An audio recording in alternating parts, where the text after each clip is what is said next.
Good evening. There are plenty of people who support the aims of Just Stop Oil protesters as they campaign to reduce global warming.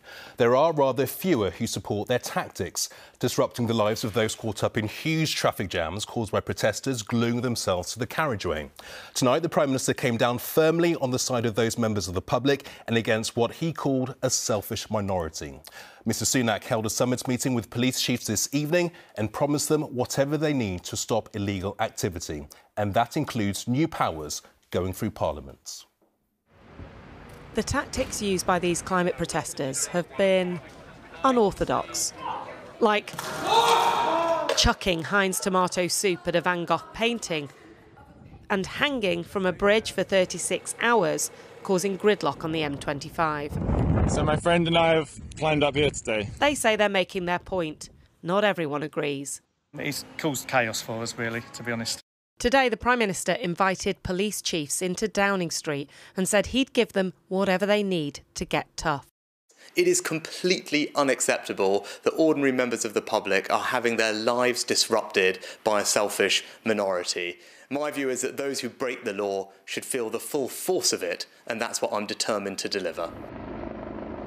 Downing Street sources said it was clear that more could be done on enforcing the law and said the PM would raise that with officers in the meeting. The Prime Minister says he's ready to give you more powers. What do you need?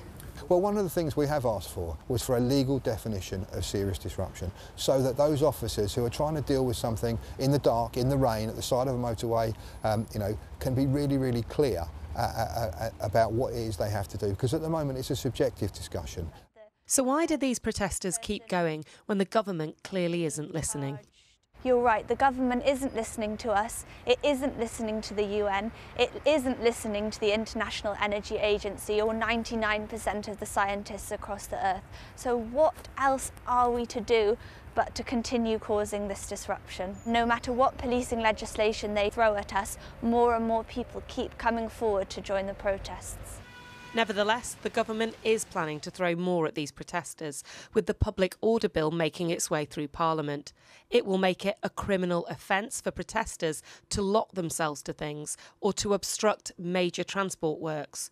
Stop and search powers will be extended, and there will be new powers to bar repeat offenders from certain areas.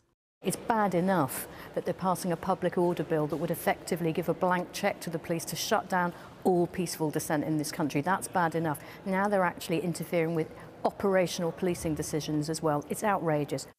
But on this issue, the government is determined not to stall because of the scale of disruption. And Anishka is at Westminster for us this evening. Anishka, how much of an impact will this new bill have on the right to protest?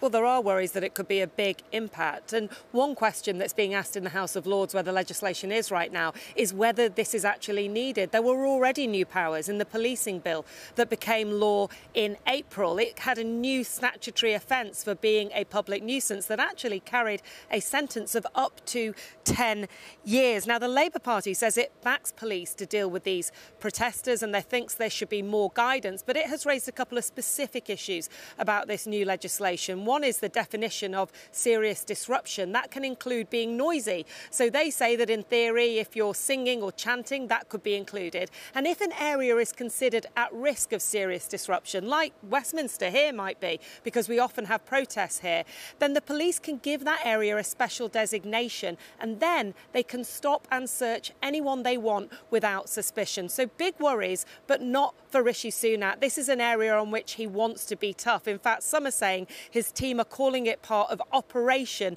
Get Tough. Not only is that bill likely to pass through the House of Commons and the House of Lords within a few months, but today it's very clear that after that discussion with police, he's considering whether they could go further. OK, Anishka, thank you.